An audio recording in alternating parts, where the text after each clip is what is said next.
સંવત 1877ની વસંત પંચમી સર્વાવતારી શ્રી સ્વામિનારાયણ ભગવાનના સાનિધ્યમાં ગઢપુરમાં રંગે ચંગે ઉજવાઈ. એ જ વખતે શ્રીહરિએ ઘોષણા કરી, ફૂલ ઉત્સવ વડતાલમાં ઉજવાશે. તેમણે નિષ્કુળાનંદ સ્વામી વગેરેને કહ્યું, તમે વડતાલ જઈ ઉત્સવની સઘળી તૈયારી કરો. ગઈ સાલની જેમ આ સમયો પણ ભારે ધામધૂમથી ઉજવવો છે. અન્ય સંતોના મંડળોને પણ શ્રીહરિએ આદેશ આપ્યો, સમયો આવે તે પહેલા તમે ગામો ગામ ફરો, ભક્તોને સત્સંગની સંજીવની પાઓ. કારણ કે કથા વાર્તા એ જીવાત્માનું કસદાર ભોજન છે. એ ભોજન વિના માત્ર બહારની દોડધામથી જીવાત્મામાં બળ ન ખીલે. ઉત્સવ નજીક આવે ત્યારે તમે સૌ વડતાલ આવી પહોંચજો. શ્રીહરિના આદેશ મુજબ સંતોના મંડળ ચારે દિશામાં નીકળી પડ્યા.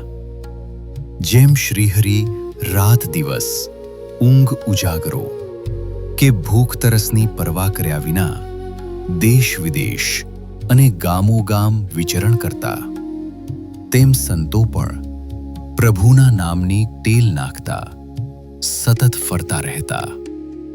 ગઢપુરથી ચરોતર કે બીજા કોઈ પણ વિસ્તારમાં જવાનું થાય ત્યારે શ્રીહરિ હંમેશા અલગ અલગ રસ્તો પસંદ કરતા, જેથી અંતરિયાળ ગામમાં વસતા ભક્તો પણ દર્શન, સેવા અને સમાગમનો લાભ લઈ શકે.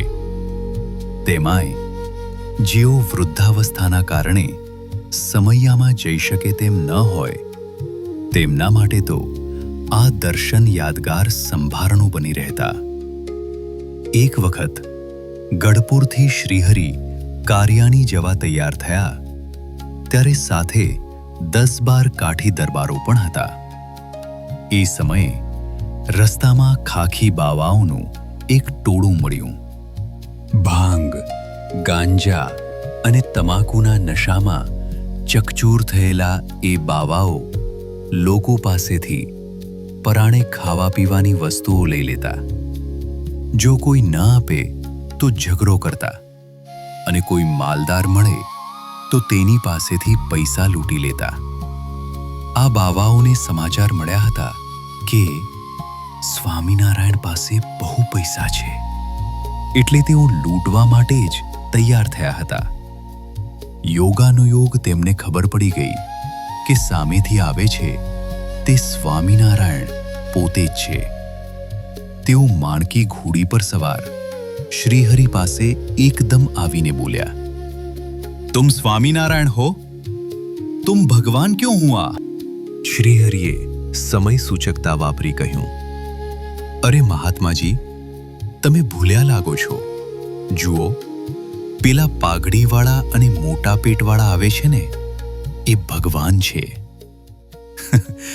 શ્રીહરિનું આ કહેવું બાવાઓને સાચું લાગ્યું, એટલે તેમણે શ્રીહરિને જવા દીધા અને સુરા ખાચર તરફ દોડ્યા. સુરાબાપુને પણ અંદાજ આવી ગયો કે પ્રભુએ જ બાવાઓને મારી બાજુ ધકેલ્યા છે. બાવાઓ 10-12 હતા. એમને એકલા હાથે પહોંચી વળવું મુશ્કેલ હતું. એટલે સુરાખાચરે યુક્તિપૂર્વક કહ્યું, અરે મહાત્માઓ, શાંત થાઓ. મારે કાંઈ ભગવાન થવાનો મોહ નથી. હું તો ક્યારનો એ રાહ જોઈ રહ્યો છું કે તમારામાં સૌથી મોટા અને પવિત્ર મહાત્મા કોણ છે એ મળે તો હું એમને બધું જ સોંપી દઉં. અરે, તેમનો શિષ્ય થઈ જાઉં. હવે તમે જ બતાવો કે તમારામાં મુખ્ય ગુરુ કોણ છે. મારે એમની સાથે ખાનગીમાં વાત કરવી છે. સુરાખાચરની વાતમાં બાવાઓને પાકો વિશ્વાસ બેસી ગયો.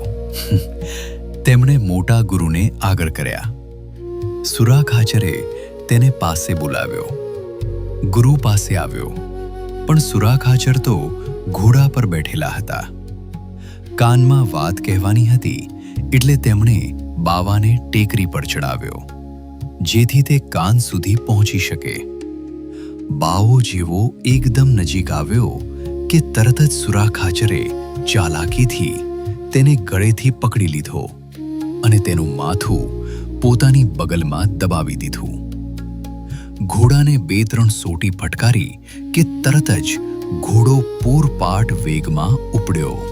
સુરા ખાચર તો આમે બળવાન અને પુષ્ટ શરીરવાળા, એટલે બાવાને એવો કસીને પકડેલો કે તે છટકી શક્યો જ નહીં. તે ઘોડાની બાજુ પર લટકતો અને ઘસરડાતો રહ્યો. બીજા બાવાઓ બૂમાબૂમ કરતા પાછળ દોડવા લાગ્યા, પણ ઘોડાને ક્યાંથી પહોંચી શકે? સુરા ખાચર ઘોડો દોડાવીને શ્રીહરિ પાસે પહોંચી ગયા. પ્રભુ હસતા હસતા બોલ્યા, અરે સુરા બાપુ, બાવાજીને છોડી દો, બિચારો ગુંગળાઈને મરી જશે. એટલે સુરા ખાચરે હાથ ઊંચો કર્યો અને ધબાક કરતો બાવો નીચે પટકાયો. બાવાઓ પાછળ ધમપછાડા કરતા રહ્યા અને શ્રીહરિ કાઠીઓ સહિત તીવ્ર ગતિએ ત્યાંથી રવાના થઈ ગયા. કારિયાણી પહોંચ્યા ત્યારે સુરા ખાચરે હાશકારો લેતા કહ્યું, ભણે મહારાજ, આવું તે કરાતું હશે? મેં જરા ગાફલાઈ રાખી હોત તો મારું આવી બનત. બાવાઓ મને ત્યાં જ પૂરો કરી નાખત. પ્રભુએ રમૂજમાં કટાક્ષ કર્યો. સુરા બાપુ, તમને યાદ છે ને, પેલા શેખજીને અમે ભગવાનપણું આપ્યું ત્યારે તમે જ કહ્યું હતું, મારે એક દિવસ ભગવાન થવું છે, એટલે આજે તમને ભગવાનનું પદ આપ્યું. પણ હવે તમારે ભગવાન ના થવું હોય એમાં અમે શું કરીએ? એ સાંભળી ત્યાં હાસ્યનું મોજું ફરી વળ્યું. આવી જ રીતે એક વખત બાવાઓ ક્યું નયા પંથ ચલાયા હૈ એમ કરતા ઘેરી વળ્યા હતા. ત્યારે પણ સુરા ખાચરે સમય સૂચકતા વાપરી ઘોડાની લગામ ફેરવીને મુખિયા બાવાને બરડે ચાબુક ફટકારતા કહ્યું હતું, યું નયા પંથ ચલાયા હૈ. આમ રમૂજી સ્વભાવના સુરા ખાચર સાથે ગમ્મત કરતા શ્રીહરિ સૌને હાસ્યરસમાં તરબોળ કરી દેતા. કારિયાણીમાં ભક્તોને મનમાની મોજ કરાવી શ્રીહરિ કુંડળ અને બરવાળા થઈને ગાંફ ગામે પધાર્યા.